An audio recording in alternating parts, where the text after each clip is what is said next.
Failures number ఎక్కువగా ఉంటుంది. ఇవన్నీ కూడా ఆలోచన చేసి సమన్యాయం చేయాల్సిందే. అప్పుడప్పుడు మేము కొంతమంది రాజకీయంగా అంటున్నాం, ఏదన్నా రాజకీయంగా ఇబ్బంది జరుగుతుందేమో సార్, మనకేమన్నా ఇబ్బంది పడే పరిస్థితులు వస్తామని కూడా, అయినా పర్వాలేదు, ఒక సమన్యాయం చేయాలనేది ఒక పట్టుదల చేసుకుని ఆయన ఒక కఠోర నిర్ణయం తీసుకుని దాన్ని అందరికీ నెమ్మదిగా అందరితో మాట్లాడేవాళ్ళు. నేను ఎస్సీసీఎల్ అధ్యక్షుడుగా 2 దఫాలు చేశాను.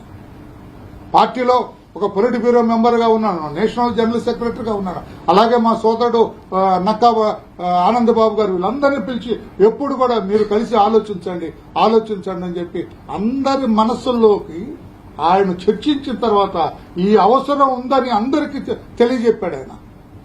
ఈరోజు నేను శాసనసభలో కూడా మాల సోదరులందరూ కూడా బ్రహ్మాండంగా మాట్లాడారు. వాళ్లకు నేను అభినందన తెలియజేస్తున్నాను. దళిత వర్గాల్లో కొంతమందికి న్యాయం జరిగింది, కొంతమందికి న్యాయం జరగలేదు. ఈ మాదిగలకు న్యాయం జరగవలసిందని చెప్పి శాసనసభలో కూడా మాల సామాజిక వర్గానికి చెందిన ఎమ్మెల్యేలు మాట్లాడటం కూడా చాలా గొప్పగా ఉందని చెప్పి కూడా తెలియజేస్తూ వాళ్ళకు కూడా మేము మాదిగ సామాజిక వర్గం నుంచి అభినందనలు తెలియజేస్తాం. వాస్తవాన్ని గ్రహించినందుకు వాళ్ళకు కూడా మేము అభినందనలు తెలియజేస్తాం. చక్కగా మాట్లాడినారు శాసనసభలో. చంద్రబాబు నాయుడు గారు కూడా వాళ్ళు మాట్లాడుతుంటే చాలా సంతోషపడ్డారు. ఈ తీర్మానం ప్రవేశపెట్టిన సోషల్ వెల్ఫేర్ మినిస్టర్ కూడా మాల సామాజిక వర్గానికి చెందిన, అయినా కూడా బ్రహ్మాండంగా ఆయన తీర్మానం ప్రవేశపెట్టడం, తీర్మానాన్ని సుఖాంతమయ్యేటట్టుగా ఆయన చేయటం జరిగింది. శాసన మండలిలో కూడా ఒప్పించి అక్కడ ఉన్న ఇబ్బంది పెట్టాలని కూడా చూశారు కొంతమంది రాజకీయ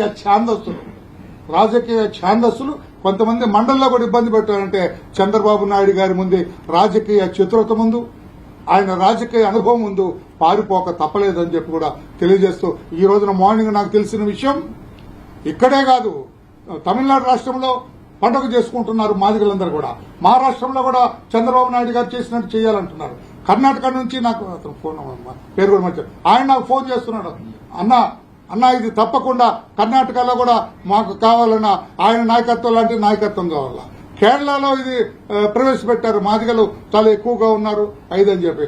ఈ రోజున భారతదేశంలో ఒక దిక్సూచిగా మారినారు మందకృష్ణ మాదిగ గారు. అయ్యా మందకృష్ణ మాదిగ గారు, మీరు ఎంతో కష్టపడి ఎంతో శ్రమపడి మీ జీవితం అంతా కూడా దీనికోసం ధారపోసినందుకు మీకు ఆంధ్రప్రదేశ్ రాష్ట్రంలో ఉన్న మాదిగ జాతి మొత్తం ప్రపంచంలో భారతదేశంలో ఉన్న మాదిగ జాతి కూడా ఈ రోజు మిమ్మల్ని ఒక ఐకాన్ గా ఒక దిక్సూచిలాగా చూస్తున్నారు. మీరు చేపట్టిన ఈ ఉద్యమం అన్ని రాష్ట్రాల్లో కూడా ఇది కొనసాగుతుందన్న ధైర్యం కూడా నాకు ఉంది. ఇప్పటికే చాలా మంది నాతో కూడా టచ్లో ఉన్నారు. కర్ణాటక వాళ్ళైతే ఊరేగింపుకి ఇక్కడికి వచ్చి మా అధినేత చంద్రబాబు నాయుడు గారికి మీకు అభినందన చెప్పడానికి కూడా కర్ణాటక వాళ్ళు కూడా నాతో మాట్లాడుతున్నారు. మీరు చేసిన ఈ మేలు ఈ రోజున మాదిగ జాతి గుండెల్లో చిరస్థాయిగా ఉంటాము. ఇదొక హిస్టరీ.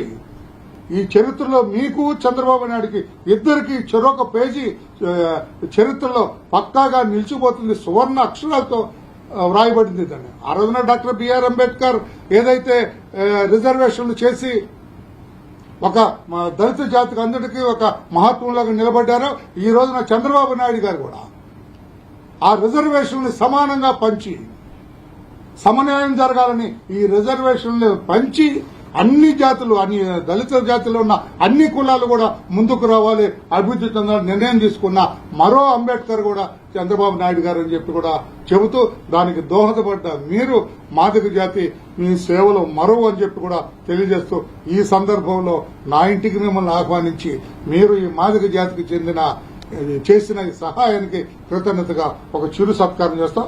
తర్వాత మీరు పత్రికలతో మాట్లాడారు.